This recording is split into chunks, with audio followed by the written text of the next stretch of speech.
Ես ուզում եմ Սալավյովի ասացից շատ կարևոր մի բաղադրիչ ներկայացնել, քանի որ բոլորը ուշադրություն դարձրեցին, որ բաց սպառնալիքներ, նաև ռազմական գործողությունների մեր դեմ սպառնալիք իդեմս սպիցիալնե վայեննայ օպերացիա, բայց այնտեղ կար շատ կարևոր խոստովանում։ Ինքը ասեց, որ Հայաստանի կորուստը դա հզորագույն պրոբլեմ է Ռուսաստանի համար։ Огромная проблема, ինքը նույնիսկ ավելի խտացած բառ օգտագործեց։ Հայաստանը փախչելու տեղ ունի, ստացվում։ Ահա, ստացվում է, որ Հայաստանը փախչելու տեղ ունի, Հայաստանը գործոն է,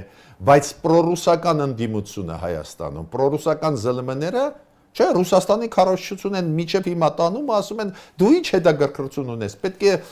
չոքես սապոգը լիզես, որ ինքը ստեղից դուրս չգա, հակառակ դեպքում քեզ կուտեն թուրքերը, չգիտեմ ադրբեջանցիք։ Պարզվեց, որ ոչ ոք մեզ չի ուտում։ Ճնշում են, բայց չեն ուտում։ Պարզվեց, որ Ադրբեջանը պատրաստ է նավթ սախել։ Այս քայլի մասշտաբը շատերը չեն հասկանում։